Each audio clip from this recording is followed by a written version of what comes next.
Okay, well, I'd like to introduce Dr. Gerald Krewer.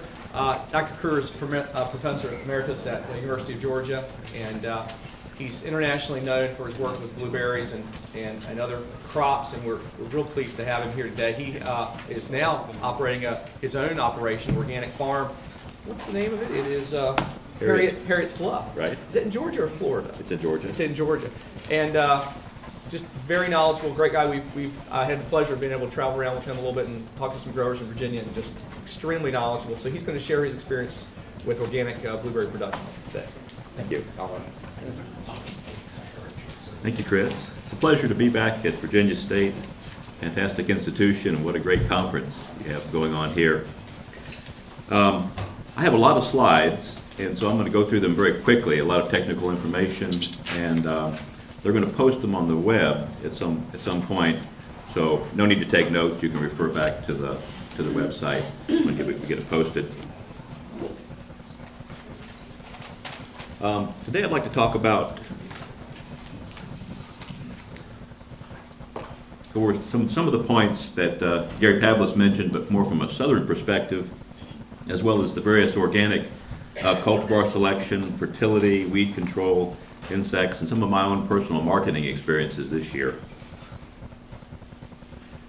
Be sure to check with these pesticide labels on the organic. They do change from year to year, so that's a constantly evolving process, so be sure to be up to date. So what I tell you now, may be different in a few years or something like that, of course. I'd like to ask you some questions about blueberry production. One is, what's your climate? And what's the chance of spring frost hazard on your farm? Because this has a big influence on which varieties you want to plant. What's your soil like? Is it very good soil like they have in New Jersey, or is it more like the soil here around Petersburg, kind of an old agricultural soil, loamy sand or loamy soil, or a sandy clay loam? What are your resources? Do you have deep pockets and can afford to put in a lot of pine bark mulch and so forth, or are you going to do it out of pocket at low cost, less amendment? That has a big influence on what kind of blueberries you plant. The rabbit eyes are much less expensive to grow than the high bush. And what about the chemistry of your irrigation water? That's very important. Like Gary mentioned, it can be modified.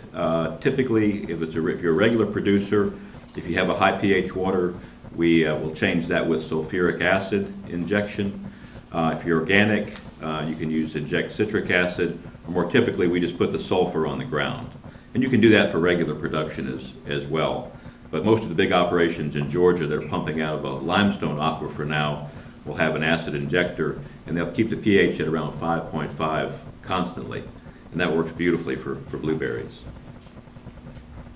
A little bit about the freeze situation. About 80 or 90% of the freezes are what we call radiation freezes. And if you go up a mountain, of course, it gets colder, just like this mountain out west. But here in the southeast or mid-Atlantic, what you have during these freezes is the cold air is heavy and it settles in low pockets. And then right above that, maybe up 30, 40 feet above it, is warm air. And so if you can plant on a hilltop in this part of the world, you may not have the best soil, but you're probably going to have much more consistent production. You can plant in areas that have where the trees are cleared, where the cold air can move out of the field. That's very beneficial. Sometimes you can cut trees and let the cold air move out. And if you don't have one of these places, if your farm's down in a frost pocket, you ought to be thinking about planting the high bush blueberries, because they bloom much later than the rabbit eyes. But I think the rabbit eye is a very good fit if you have a hilltop and so forth. They're inexpensive to produce compared to high bush. Much less soil amendment required. And maybe if you have a warm site, you can even grow some southern high bush. They come in early. And so the difference is often 4 or 5 degrees between the top of a hill and down at the bottom of a hill. So let's imagine tomorrow it's going to be 25 degrees down at the bottom of the hill. Well, it can often be 29 at the top and you'll have no damage at the top of the hill. So it makes a huge difference in this rolling kind of terrain. So how does the climate of the southeast Georgia and so forth match up with Virginia? The blueberry production is scattered all over the state, but there's a concentration down in this area But our breeder here is right in this area, Scott Neesmith, just south of Atlanta, and lots of blueberries being grown, pick your own and so forth, up in the mountains, even in this area of yellow right here.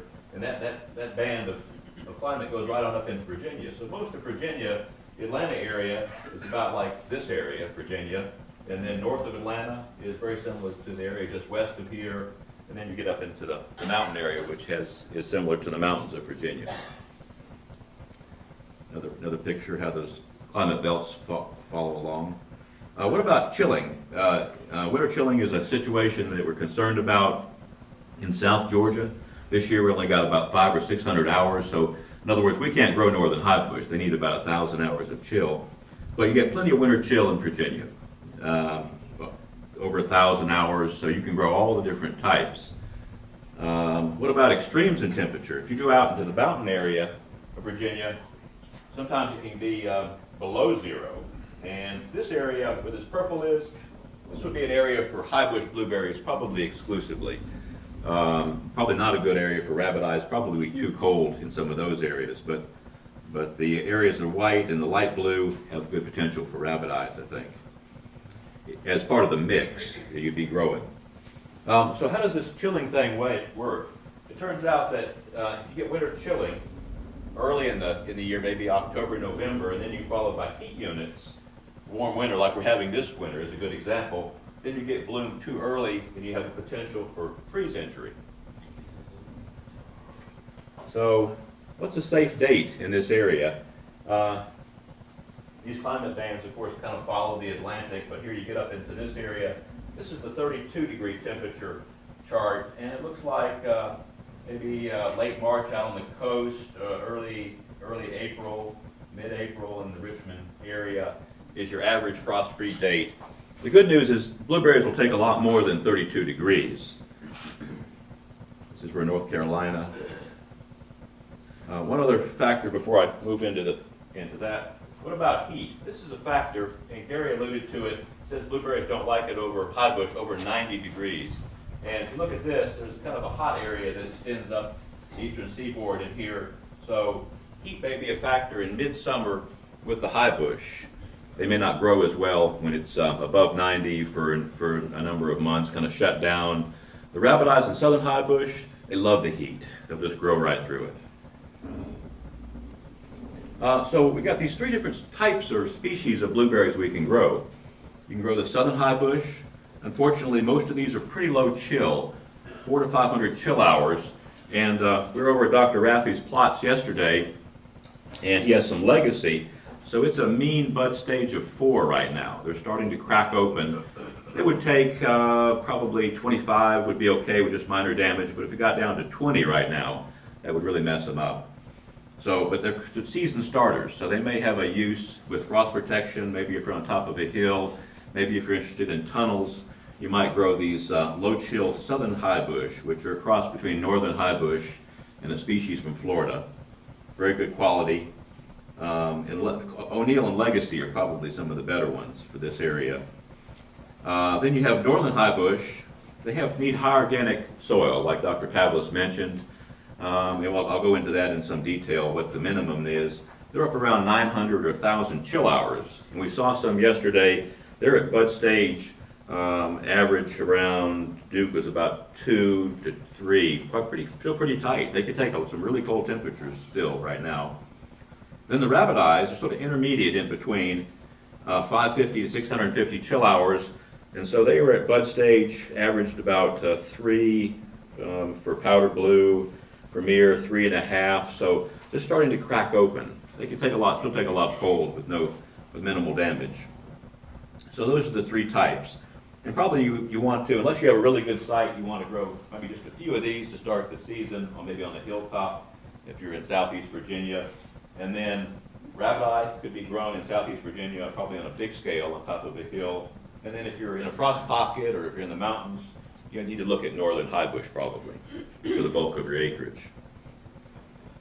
So these are the different bud stages and the tolerance. I'll just pass through this and you can look at it later on the web, but it shows the various tolerance at various temperatures. Usually we don't get too worried during blossom time unless it's 28 or below. The green fruit will freeze at a little higher temperature. And northern high bush is similar, but a little bit more cold hardy by a degree or so than the rabbit eye. And amongst the rabbit eyes, the Brightwell is a little more cold hardy than some of the other varieties if you have a freeze during the bloom, a little bit of antifreeze. So let's go back to the soil requirements for these different types. And this is a big deal because this is where the big bucks comes in. The rabbit eyes, they'll grow fine in just ordinary agricultural soil if you got the pH right. So it has to be the right pH, and we'll talk about that in a minute. Organic matter, 1.5%, 2%. Now, if you go out here to one of the fields out here where it's been farmed for 300, 400 years, and you sample it, you'll probably find the organic matter is maybe 0.5%, maybe 1%. So you still have to add some organic matter to the soil to make them perform like they should. If you're clearing woodland that's maybe never been farmed, often in Georgia, it'll be 1.5 or 2% naturally, sort of a brown soil. And they grow, of course, best in sands and loamy sands, but the good news is the rabbit eyes grow fine also in sandy clay loams, that's typical of the area, North Georgia and so forth. It's sand mixed with clay, and it's pretty well drained, but it can be pretty heavy and pretty hard. But if you get it worked up right, get the pH right, the rabbit eyes thrive in that type of soil. They don't grow quite as fast. It takes a little longer to get them in production, but they're quite productive. But basically, sandy is better than clay. You want to avoid real heavy, tight clay soils if you can. You can also use those, but you've got to use a lot more organic matter to loosen it up. And then the northern southern highbush blueberries are quite picky. They need a light soil, either man-made or natural, minimum of 3 to 4% organic matter. And that doesn't sound like a lot, but that's a black soil, basically. And it takes if you take that peat moss and you mix it 50-50 with sand, you know what the organic matter content will be? 50% peat moss by volume, 50% sand. It'll be about 2%. So the organic matter takes a lot of it. It's light and fluffy, doesn't weigh much. So those are the three types you can grow in this area. Typical rabbit eye field in Georgia, kind of a gray-colored sand or loamy sand and so forth, and a well-drained subsoil. Up in the Piedmont, we grow blueberries in this sandy clay loam, the red clay, people call it. It's not really a red clay, it's a sandy clay loam. Mix lots of organic matter with it, and the blueberries, the rabbit eyes grow great in that situation. And you can grow high bush too, but it takes more organic matter, of course. So how are you going to go about this? For rabbit eyes, if you have got, if you want to do it at low cost, do it like Dr. Pavlis suggested. You can do the planting hole. I would say 5 to 10 gallons of a milled pine bark is what we typically use, or you can use, of course, peat moss. Mix it in, and that initially helps the plant get started. And if there's a reasonable content of organic matter, or you can add some mulch on top, the plants will get off to a good start and keep going. You can also use a strip treatment. If you're going to do it on a big scale, I would do a strip treatment, and you can get an old chicken litter spreader from somebody down the road. Get a front end loader. You're going to need some, some semis, maybe 1 semi of pine bark per acre. Dump it into that chicken litter spreader, make those strips, and then rototill that into the ground, 6, 7, 8 inches deep. So you have 2 or 3 inches of pine bark mixed thoroughly into the soil. And then the roots will grow in that entire strip very rapidly. There are some soils around, like Dr. Pavlis mentioned, that will grow high bushes very naturally. And if you go to North Carolina, to South Georgia, and there's maybe some of this soil on the coast of Virginia is the reason I wanted to mention it. It's called a spodic soil. It's characterized by a black sand on top, 3% organic matter or more, typically 4 or 5, then a white sand layer, which provides the internal drainage, and then a chocolate hardpan, but that hardpan is at least 10 inches below the soil surface as a minimum. Usually it's down around 1.5 to 2 feet deep. That sort of slows the movement of water down, and that soil is just like magic for high bush. If you have that configuration, it'll grow them without any pine bark, and they just thrive in it. but it's usually in sandy areas close to swamps. So probably very little of that in Virginia, maybe down around the Dismal Swamp area, maybe some. It's the typical black sand, okay? And then this is what we do on most of the farms in Georgia and Florida. We create soil for high bush. And there's two ways to do it. One is to, if you're trying to grow them like in a parking lot, which you can do, or on some area like this, it's just a sterile white sand, maybe where there used to be citrus trees, or even grow them in old areas that are mined out, just sand with where the phosphate mines are located. You put a big enough bed of pine bark. It's kind of a container culture, and you have a good watering system, usually with drip and overhead, or at least overhead. You can grow them directly in that. That takes about 6 semi-loads per acre of pine bark to do that. And it has to be recharged every few years. After 4 or 5 years, it degrades and you add more. Is that composted pine bark or fresh? It's fresh, yes. We'd love to have compost, but we normally start out with fresh. It is sort of milled, so it has a lot of fines in it, and it takes a lot more nitrogen. And there's a period in the beginning where we put nursery fertilizer around them to help get them started. And but then usually we fertigate after that. And there's a period there where they kind of go through for about 3 or 4 months. They a little struggle trying to get enough nitrogen sometimes, unless you have that nursery fertilizer. But after that, they'll take off and they grow like crazy in that. So there's many thousands of acres of this down in Florida, this system of just pine bark. And then more typically is what we're using now in Georgia and so forth, is we'll mix 2 or 3 loads, semi-loads of pine bark per acre, and mix it with the topsoil. So you have about 50% pine bark, 50% soil. And that system works great. It's not as demanding as far as watering and nutrients. And for organic production, this is the way you want to go, because you have some nutrient holding capacity of the soil and so forth. And there's all kinds of mulchers available, side delivery mulchers to come back with. But most people start in Georgia with just a chicken litter spreader and just go up and down the row and drop that pine bark. You can also use white wood, pine wood, and so forth, but it takes a lot more nitrogen, ties up a lot more nitrogen. It'd be tough in an organic situation to supply that much. But in conventional, we use pine pole peelings where they make fence posts and things like that. It just takes a lot more nitrogen to break down the wood, and there's more of a lag period before the plants really take off and grow. If you can do it in advance, let them compost, that's much better.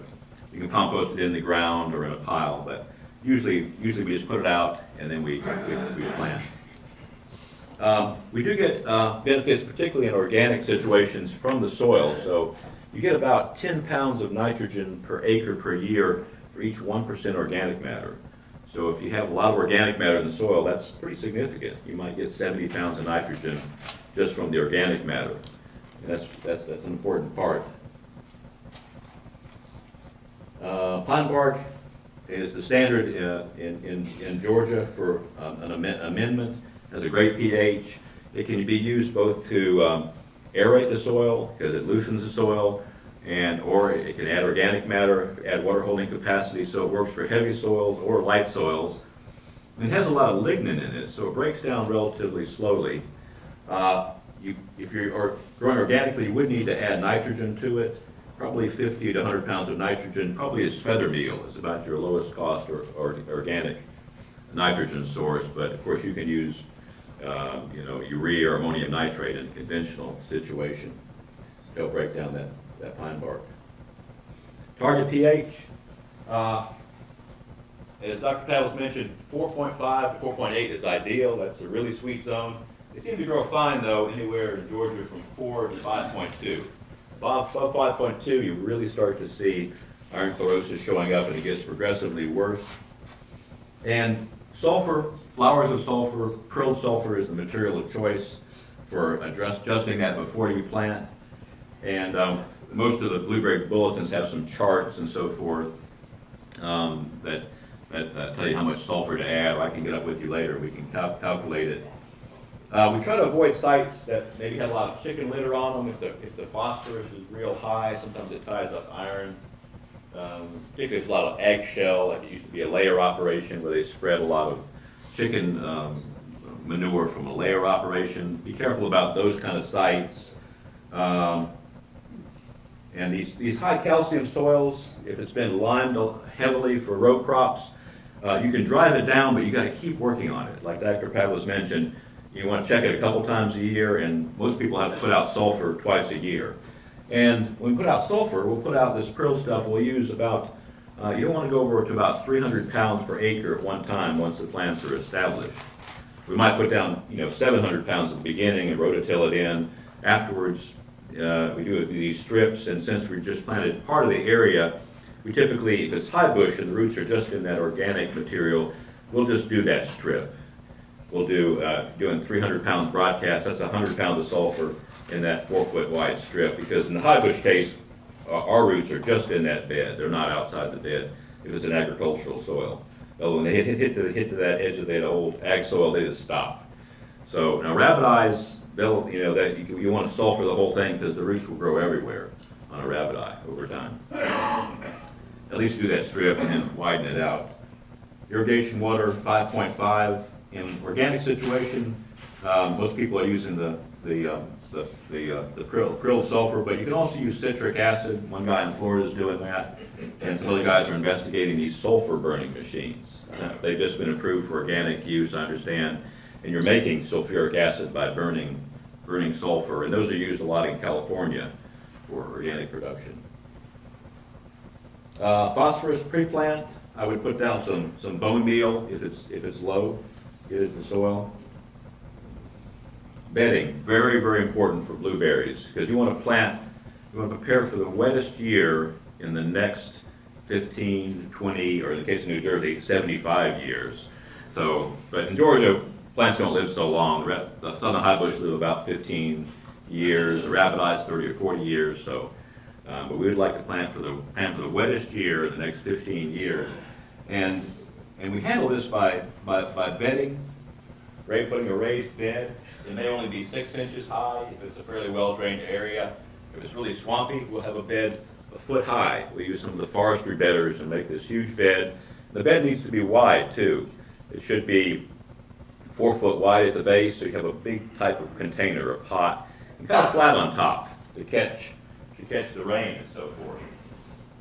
So subsoiling, very important. Get in subsoil for drainage before you plant, if at all possible.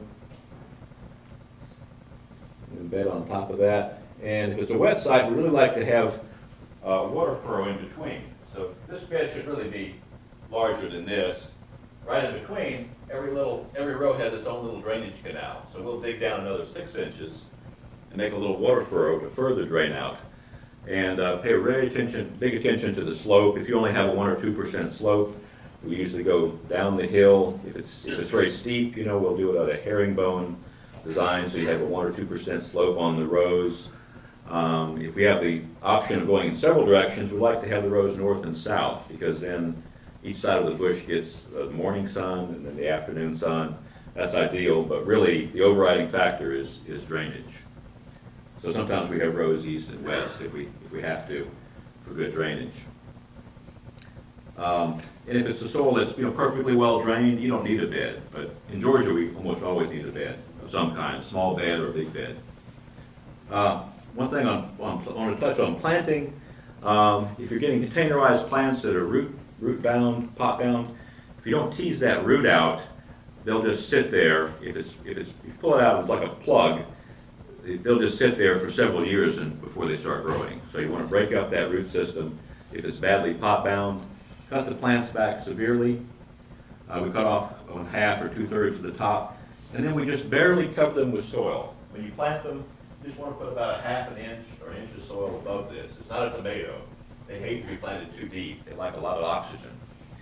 So that's very important. And cut the canes back, cut off all the flower buds. In Georgia, we expect to get a crop the second year. And I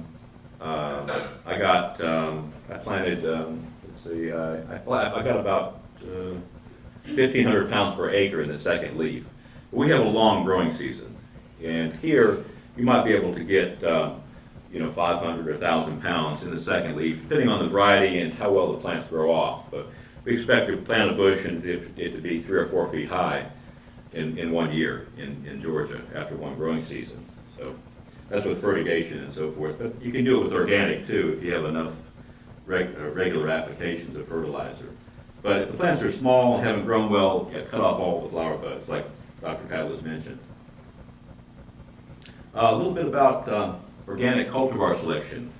I think taste is very important, and leaf disease resistance is very important. Good vigor, you want vigorous plants because you're going to have more weeds, you're going to have lower fertility and so forth in organic, so you want something that has a lot of oomph to get out there and grow quickly. And most of the rabbit-eyes are quite vigorous. These early season starters, I'm going to go through this quickly so we can stay on time. I think I've got about 15 minutes left. O'Neill, Legacy, with some tribe, they're going to bloom early. Right now, over at Dr. Raffy's plots, they're at a mean stage of flower buds 5. So they've got some open blooms already. If you had 25 degrees right now, you'd lose a lot of the crop. So watch out about that low, not to go too low chill, unless you're on a really good site or have frost protection or a tunnel or something. Spanish tunnel is becoming popular in Florida. Pretty interesting production system. I'll be around all day. I'd be glad to talk to anybody about that. This kind of shows the ripening sequence just of southern highbush, but these varieties ripen over a period of 3 to 5 weeks. So you sort of stagger the planting so they come in sequentially over time. This shows doesn't show them very well, but shows a series of southern highbush varieties.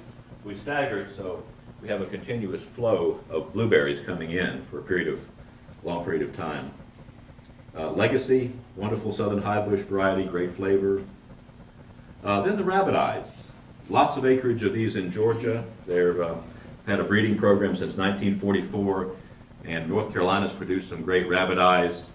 And I have 2 acres of southern highbush and 2 acres of rabbit eye. And I really like the southern highbush, thin skin, small seeds. And I was kind of concerned about my customers when the rabbit eyes came in, and I kept pushing them toward the pick your own customers. I kept pushing them toward the highbush, and they were walking right past the rabbit eyes, and the rabbit eyes were bigger, beautiful, fantastic looking berries, and they'd say, I don't want those, I want these rabbit eyes. So I found out that the customers love the rabbit eyes. As long as they're well irrigated, modern varieties, they go crazy over them. They don't distinguish between the highbush and rabbit eye like I do. I'm sort of a blueberry connoisseur, and rabbit eyes tend to be a little bit seedier, a little tougher skins and so forth, a little higher sugar content, a little more acidity, a little different flavor, but the customers loved them. So I have no reservation about planting rabbit eyes and, for U-pick or for shipping market and so forth.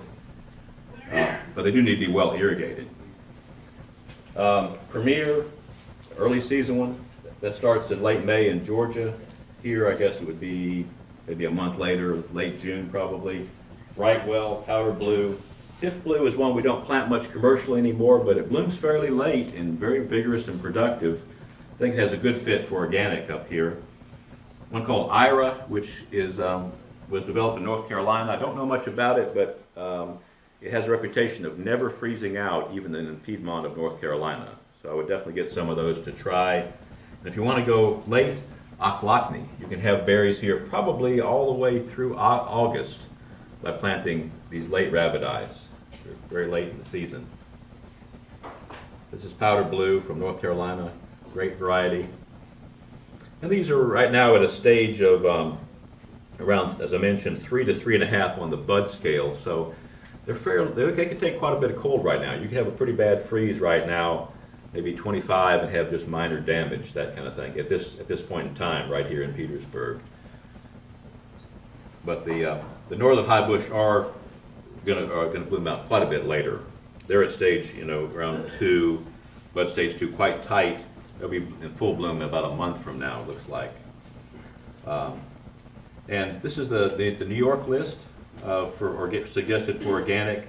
I think they suggested it for high production because this is the one with the mild flavor, so-called mild flavor, which Dr. Pavlis is right. Mild flavor means sometimes no flavor, or very, so be careful about those. If they're well ripened, they're going to be better, but if you take them when they first turn blue, it's going to be not no flavor, but not like an Elizabeth or something like that. And this is his tasting list, the Ivanhoe, Blue Crop, Darrow, Elizabeth. The problem with the tasting list is these are, the Ivanhoe and Elizabeth are lower yielding. It's not going to make the 10,000 pounds per acre probably, maybe 7 or something like that. So it's a compromise situation. A little bit about weed control and so forth, and I'm going to sort of pick up the pace here. We've done a lot of studies. Keep Bermuda grass out. You can't really live with it. You can dig it beforehand with a modified peanut digger. And then mulching is the key. We've had a lot of mulching studies over the last 10 years. First looking at pine bark and pine straw and so forth for about a 5-year period. And the pine bark works great as a mulch. I think the key on the mulching thing is you can use almost any kind of mulch as long as it's not too far out of whack with pH. If your soil is good, your pH is right in your soil. But if your soil's bad, you want to use a mulch, something like pine bark, that allow the roots to grow up into it if you got bad soil. Like that a recovery situation where you've got bad soil, the roots will just grow right into that pine bark and you'll really expand the root system. But if your soil's great, you can probably use all kinds of municipal waste and so forth. You are going to have to add some more sulfur because, at least in Georgia, all the municipal waste I've ever tested, once it rots down, has a pH of around 6.5 to 7. So you're going to have to sulfur it to bring it into the right range. This is kind of interesting. This is another expanded study with lots of different mulches and the yield.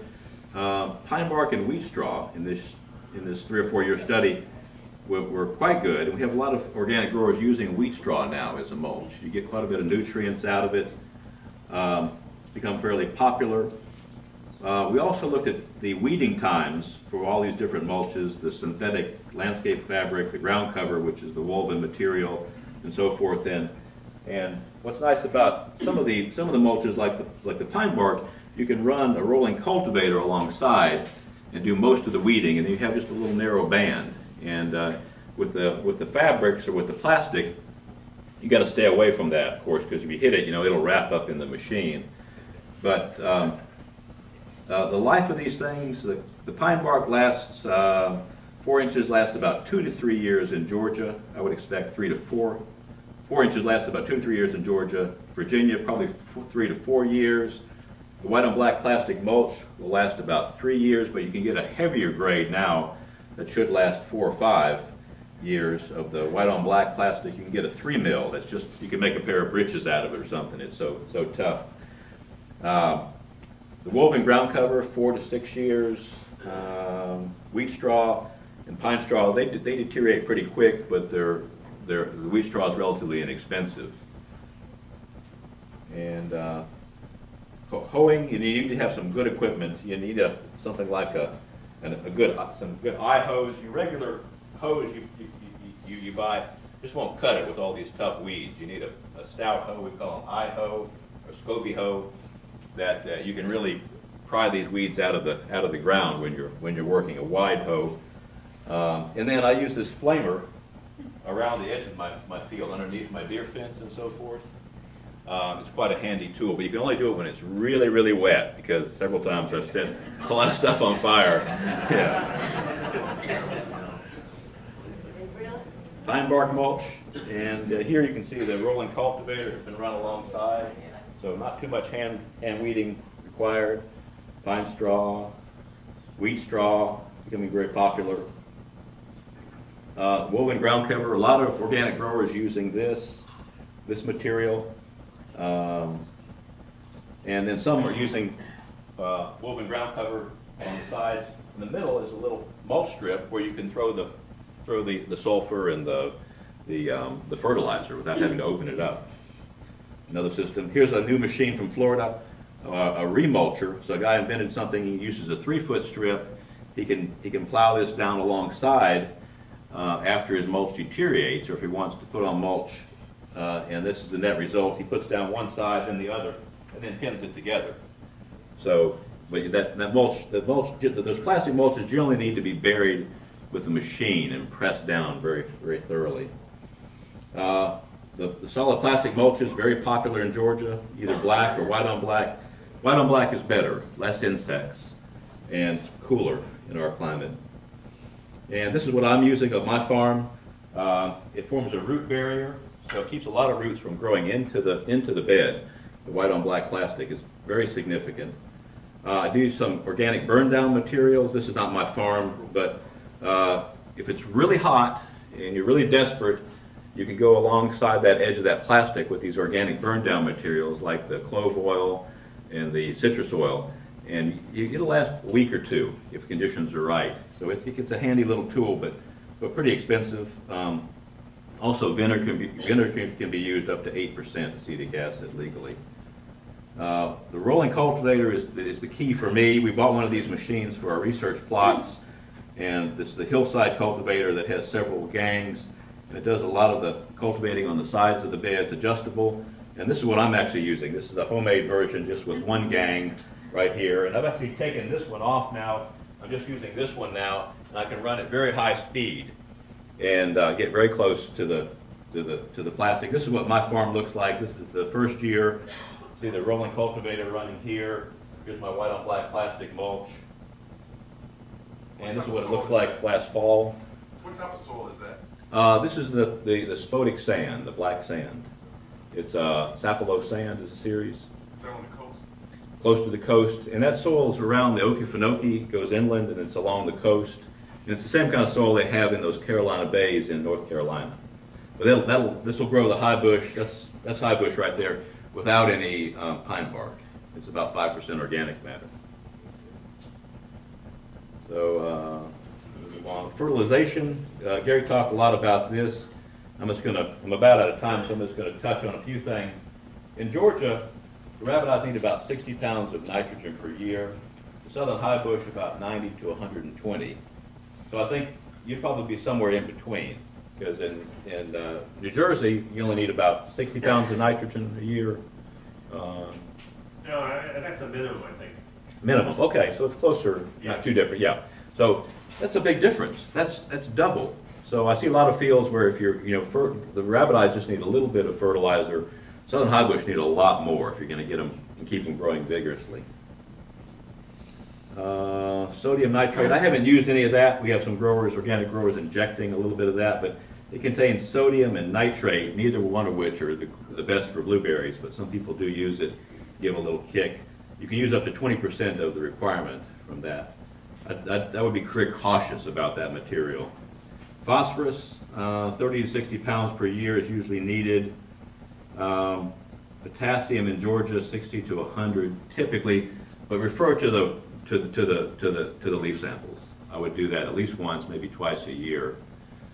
In Georgia, we like to pull them even in the spring before harvest, see where we're at, and then we have some real good numbers after harvest to tell you where you should be and decide about your fertilization. I'm going to go over this. Iron deficiency, that's usually a pH problem. Copper, I've had problems with that, but that can be treated. And so my basic program is I'm using a material called NatureSafe 855, which the company says is non-burning, but believe me, it will burn a blueberry. So be careful with it. Treat it just like you were using 10-10-10. You're familiar with using 10-10-10 in your garden. I put it out like that. It has protein, is the side source of nitrogen, and then mine potassium sulfate, bone meal. And it takes about 2 weeks for it to kick in. So I'm thinking 2 weeks ahead of when I want the fertilizer to be there. So you need about 4 applications per year in Georgia to keep the plants growing continuously. And up here maybe 3. But it's really worked great for me. There's other fertilizers out there, but that's one of the highest analysis of organic fertilizers you can get. There's one out of Pennsylvania that some of the growers buy, the prairies. The chicken materials, watch out for those. They're fine for the P and K, but that nitrogen we listed like at 4%. But if you study it, you find out that only 4% 40 to 60% is available the first year. So I'm not fertilizing for next year. I want it now, you know. I got to get some growth. So yeah, those have a fit in it, but they're not such good nitrogen materials, it turns out. That's the chicken litter derived stuff. It's slow release, very, very slow. What do you think about Hollytown? Hollytown? Not familiar with it. Espoma, Hollytown. It's for acid-loving plants. Yeah, we'd have to, let's look at the label afterwards. Too expensive, yeah. It's way too expensive on a commercial level. Oh, okay, yeah.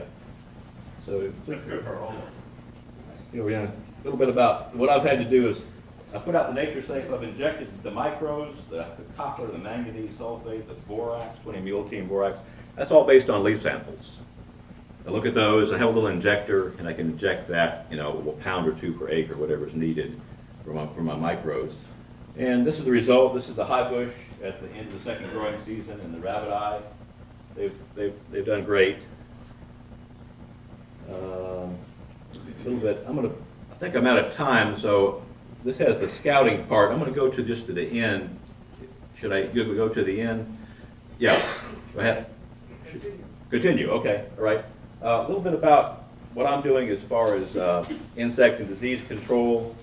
In the wintertime, primarily I'm going after perennial weeds. And then fire ants, putting out, do you have fire ants in Virginia? Not yet. Okay, you will. You can use spinosad, fire ant bait, scale insects. I haven't had to spray for those, but you can use the petroleum oils that are OMRI listed. Mummyberry, usually we try to put some soil on top of the plants, and also if you have mummyberry, you can cover with soil, and also you can spray with mummyberry control organically approved fungicides. Gall midge is a problem in Georgia, and if you have it, you can spray with Entrust, also spinosad. It's a little fly that gets in and attacks the buds. And it's also a problem up here. There's a different species that attacks blackberries, so watch out for that during the bloom. The gall midge, you can control it by spraying it at night when the bees are asleep. This is what it looks like, a little tiny worm that gets in the flowers and leaves. Mummyberry, again, this is a problem in Georgia in some places, and problem all over the blueberry production area. And you can spray with materials like Serenade and Regalia are recommended to help control it, as well as covering, if you have a severe outbreak, put some soil on top of the mummies during the winter. Thrips, a periodic problem during the bloom period. You can spray with, once again, spinosad Entrust, sprayed at night when the bees are asleep. Cranberry fruitworm, minor problem in Georgia, but you can use this Entrust again, or the BTs for these caterpillars, different kinds of caterpillars like the cranberry fruitworm, cherry fruitworm, and so forth. Near harvest and at harvest, then you've got these insect pests, these maggots that are now on the scene. You may not have any blueberry maggot. I've monitored with traps, and I haven't had it yet. There's a few in Georgia, but you can put out a bait that attracts them and kills the adults. And this is the trap. It's a yellow trap baited with ammonium acetate that attracts the adults.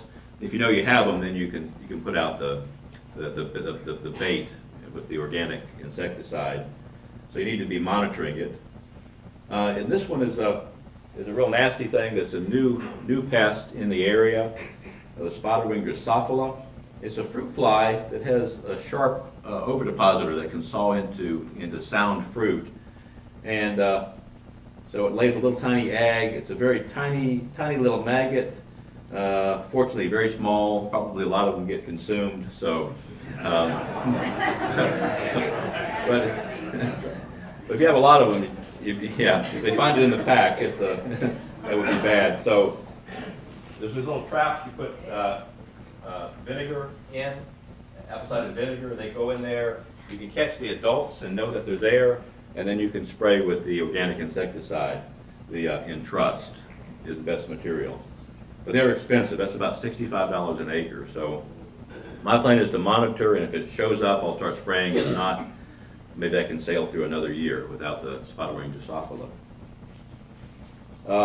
Fruit rot's more of a problem on the high bush than it is on the rabbit eye. Main thing is to keep the crop picked, and then some of the organic fungicides can be used as well. But main thing, keep the crop picked and don't let them get overripe. You probably won't see much of this, very little.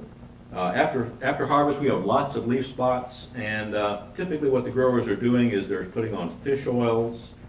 There's potential for the Serenade and Regalia materials to be used, and also oxidate, which is an oxidizing agent, can be used to burn spores. So some of the growers are spraying a lot of oxidate post-harvest when they have an outbreak of rust or leaf spots and so forth. But you just want to keep the leaves in check. You don't want the plants to get defoliated before the time of flower bud differentiation in the fall. You can handle some leaf spots, but if it gets real bad, it really impacts your yield. Post-harvest, we have this blueberry flea beetle, and you can spray. First year I had to spray for it, but the next year I had a lot of wild turkeys come in, and I had about 14 that came through every day, and they ate all the beetles basically on the 4 acres. At least I never had enough to have to spray, so I think that was the wild turkeys. And then to close a little bit with my marketing experience, I was in the second leaf last year on the 4 acres, and I had sold about 6,000 pounds. About a fourth of it was U-Pick, which I hope will keep expanding. And I sold that for $1.99 a pound. U-Pick, or if I picked them, I'd sell them for $2.99. My harvest costs, I had a lot of local teenagers because, there's a new law in Georgia about immigration and so forth, so most of the Hispanic workers left the state for places that are more friendly, and so I ended up using local teenagers, and it worked out okay, but they had to have a lot of them. I had 28 at one point. And they picked very slowly, and I had to pay $5 a gallon, but we got it done, so I'm going to need a small army of them this year, I think. The customers are very excited about the organic blueberries. And got a lot of support from the customers, and they told a lot of friends. The farmers market is by far the best. I have just a few of those that are upscale markets where you have to grow your own stuff. And there you can get $4 to $5 a pint, or like $60 a flat for the berries. So that was pretty exciting. Health food stores I mostly sold at 28. And then CSAs were a good market at around $28 a flat for 12 pints. And so I was pretty pleased with the market. I hope I can raise my prices a little bit this year and keep expanding it. But there's a real big demand out there for fresh, locally grown blueberries, or even locally grown plus organics, even better. But the local thing is bigger than the organic, I think, now. Well, thank you very much.